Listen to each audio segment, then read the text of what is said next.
যুদ্ধ বিধ্বস্ত তালিবানরা যেন ফিনিক্স পাখি, পুড়ে গিয়েও আবার নবজন্ম হয় নতুন উদ্যমে। কিছুদিন আগেই কথা হচ্ছিল যুদ্ধ বিধ্বস্ত আফগানদের অর্থনীতি নিয়ে। বিশ্বমন্দায় বাঘা বাঘা দেশগুলো যেখানে খাবি খাচ্ছে, সেখানে আফগানরা এগিয়ে যাচ্ছে দোদণ্ড প্রতাপে। চলুন এই ভিডিওটিতে তালিবানের 5টি গল্প জেনে নেওয়া যাক, যা বদলে দিয়েছে দেশটির অর্থনীতি ও চমকে দিয়েছে বিশ্ববাসীকে। সুয়েজ খাল খনন। সবশেষ যে কাজের মাধ্যমে আফগানরা পুরো বিশ্বকে চমকে দিয়েছে তা হল সুয়েজ খাল খনন। সবাই সুয়েজ খাল বললেও মূলত এটা তার চেয়েও বড়। রুক্ষ মরুভূমিতে 285 কিলোমিটারের দৈর্ঘ্যের খাল খননের ভিডিও প্রকাশ করে বিশ্বকে আবারও চমকে দিয়েছে তালিবান সরকার। ভিডিওতে দেখা যাচ্ছে বালির ওপর গর্জন করছে এক ঝাঁক অত্যাধুনিক খনন যন্ত্র। প্রায় 5,500 মানুষ 3,000-এর বেশি যন্ত্রপাতি নিয়ে দিনরাত কাজ করছে কোস্টেপা খাল খননে। কোস্টেপা খাল দিয়ে মূলত বয়ে যাবে আমু দরিয়ার পানি। প্রশ্ন হচ্ছে, কোস্টেপা খননে আফগানদের লাভ কি? আফগানিস্তান তাজিকিস্তান সীমান্তে সৃষ্ট আমু দরিয়া উজবেকিস্তানের মধ্যে দিয়ে প্রবাহিত হয়েছে। কোস্টেপা খাল প্রকল্প এমনভাবে ডিজাইন করা হয়েছে যাতে উত্তর আফগানিস্তানের শুষ্ক এলাকায় আমু দরিয়া নদীর 20% পানি বয়ে নিয়ে যায়। তালিবানের আশা, তাদের প্রকল্প বাস্তবায়িত হলে মধ্য এশিয়ার অন্যতম দীর্ঘতম নদীর নীল জলে সবুজ শ্যামল হয়ে উঠবে আফগানিস্তানের 5.5 লাখ হেক্টর বালুকাময় মরুভূমি।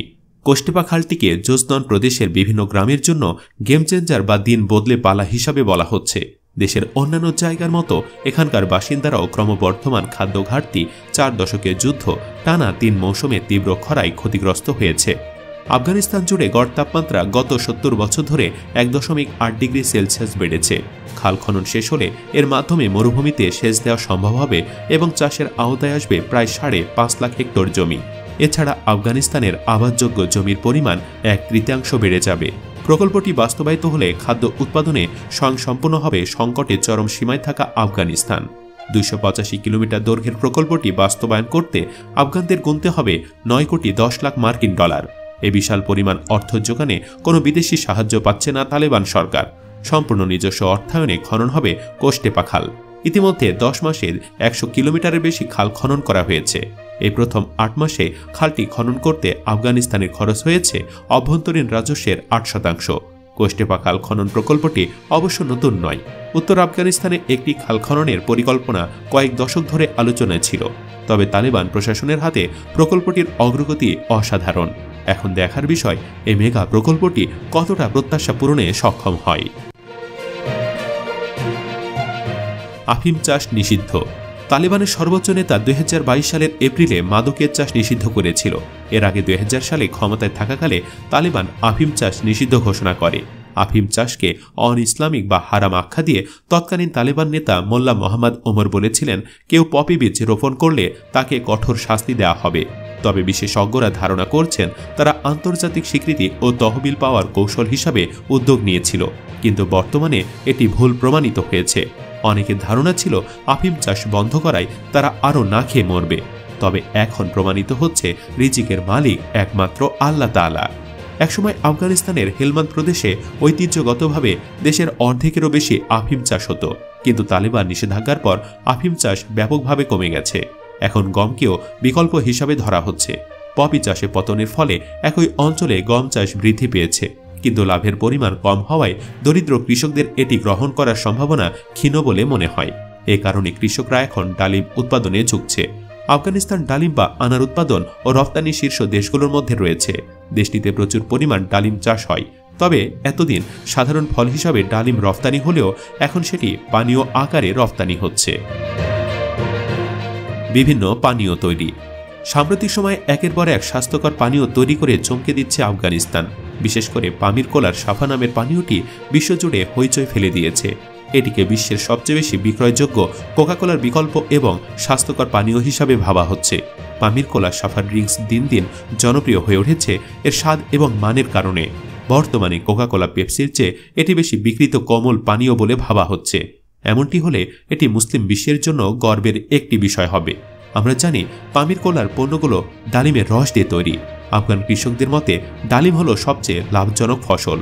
এর অর্থনৈতিক মূল্য অন্যান্য ঐতিহ্যবাহী ফলের তুলনায় অনেক বেশি। আফগানিস্তানে বিশিষ্ট একজন ব্যবসায়ী মেরাজ উদ্দিন আমিরি 2006 খ্রিস্টাব্দ থেকে ফলের ব্যবসা করে আসছেন। তার মতে এবছর কান্দাহারে 1.5 লাখ টন ডালিম চাষ হয়েছে। আন্তর্জাতিক বাজারের হিসেবে 1 লিটার ডালিমের রসের দাম প্রায় $4, অর্থাৎ প্রায় 400 টাকা। এরই মধ্যে বিশ্বের অনেক দেশে আফগানিস্তানের এসব পানীয় রফতানি শুরু হয়েছে। সবশেষ তথ্যমতে আফগানিস্তানের পামির কোলার সাফার ড্রিঙ্কস নিয়ে বাংলাদেশের কিছু উদ্যোক্তাও ব্যবসা শুরু করার পরিকল্পনা করেছেন। বেসরকারি প্রতিষ্ঠান মাশরুবাত পামির কোলা আমাদের বাংলাদেশে নিয়ে আসবে বলে জানিয়েছে। তারা জানিয়েছে আফগানিস্তানের পামির কোলা এখন বাংলাদেশে চলে এসেছে। পরীক্ষা নিরীক্ষার পর দ্রুতই দেশবাসী হাতে পেয়ে যাবে তালিবানি ড্রিঙ্কস। মুদ্রার মান বাড়ানো। সম্প্রতি ইমারতে ইসলামিয়া আফগানিস্তানে কেন্দ্রীয় ব্যাংক ঘোষণা করেছে যে মুদ্রার মান গত বছরের তুলনায় 15.42% বেড়েছে। কেন্দ্রীয় ব্যাংক চলতি বছরে আফগান মুদ্রার মান রক্ষা করতে সক্ষম হয়েছে। অথচ তালিবান ক্ষমতা দখলের পর এ সরকারকে কিছুটা পশ্চাৎপদ হিসাবে বিবেচনা করে বাকি বিশ্ব। কিন্তু তাদের অধীনেই আফগান মুদ্রার মান বেড়ে যাওয়া রীতিমতো বিস্ময়ের জন্ম দিয়েছে। কিভাবে এমনটি সম্ভব হলো? ব্লুমবার্গের প্রতিবেদন অনুযায়ী বিশ্ব মুদ্রা ব্যবস্থায় বর্তমানে অবিশ্বাস্য পারফর্ম করছে আফগানি, বাংলাদেশি টাকা কিংবা ভারতীয় রুপি শুধু নয়, মুদ্রাটির সাম্প্রতিক উত্থান টপকে গেছে ডলারকেও। গত ত্রৈমাসিক অর্থাৎ জুলাই থেকে সেপ্টেম্বরের মধ্যে আফগানির মূল্য 9% বেড়েছে, যা অন্য যে কোনো মুদ্রার চেয়ে বেশি। বিষয়টি বিশেষজ্ঞদের চমকে দিয়েছে। বর্তমানে $1 পেতে 77 আফগানি খরচ করতে হচ্ছে, যেখানে বাংলাদেশি মুদ্রায় খরচ করতে হচ্ছে 110 টাকার ওপরে। বিশেষজ্ঞরা বলছেন আফগানির এমন সাফল্যের পেছনে সবচেয়ে বড় ভূমিকা রেখেছে বর্তমান তালিবান সরকারের নেওয়া কিছু পদক্ষেপ।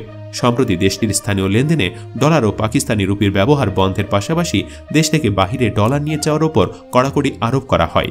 দেশটিতে অনলাইন ভিত্তিক ব্যবসা বাণিজ্য অবৈধ ঘোষণা করেছে সরকার। পাশাপাশি রেমিটেন্স বাড়াতেও নানা উদ্যোগ গ্রহণ করা হয়। আছে বিদেশি সাহায্য। সব মিলে চলতি বছর আফগানি দর বেড়েছে 14% পর্যন্ত, যেখানে দক্ষিণ এশিয়ার বেশিরভাগ দেশের মুদ্রার পতন দেখা গেছে। আফগানির মূল্য বৃদ্ধির পেছনে দেশটির প্রাকৃতিক সম্পদও ভূমিকা রেখেছে বলে মনে করেন বিশেষজ্ঞরা। আফগানিস্তানে আনুমানিক $3 ট্রিলিয়ন লিথিয়াম মজুত রয়েছে। এসব ছাড়াও আরও নানান কাজের মাধ্যমে গোটা বিশ্বকে চমকে দিয়েছে তালেবান সরকার। এরই মধ্যে একটি সুপার কারও বানিয়েছে আফগানিস্তানের এনটপ নামক একটি প্রতিষ্ঠান। নাম দেওয়া হয়েছে মার্ডা 9। এটি সুপার কারের একটি প্রোটোটাইপ, যা কিছুদিন আগেই আফগানিস্তানে প্রদর্শন করা হয়। এবার শোনা যাচ্ছে সেই গাড়ি জায়গা করে নিয়েছে বিখ্যাত জেনেভা অটো প্রদর্শনীতে। এমনই আরও নানান উন্নয়নমূলক কাজের মাধ্যমে এগিয়ে যাচ্ছে তালেবানরা। তাতে আফগানিস্তানের সাথে সম্পর্ক উন্নয়নে আগ্রহ প্রকাশ করছে আমেরিকা সহ অনেক দেশই। তাতে মুগ্ধ হয়ে সম্পর্ক উন্নয়নের কথা ভাবছে আমেরিকা সহ অন্যান্য দেশগুলো। এছাড়া দ্রুতই পর্যটন খাতে কাজ শুরু করবে দেশটি। তখন প্রচুর পরিমাণ পর্যটক ভেড়ানোর মাধ্যমেও নিজেদের বিশ্ব দরবারে তুলে ধরতে চায় তালেবানরা। দর্শক, তালেবান সরকারের এমন উন্নয়নে আপনি খুশি তো? খুশি হলে কমেন্টে একবার হলেও ইয়েস লিখে জানিয়ে দিন আপনার অনুভূতি। ভিডিওটি ভালো লাগলে লাইক ও শেয়ার করুন, আর অবশ্যই চ্যানেলটি সাবস্ক্রাইব করে রাখুন। ধন্যবাদ।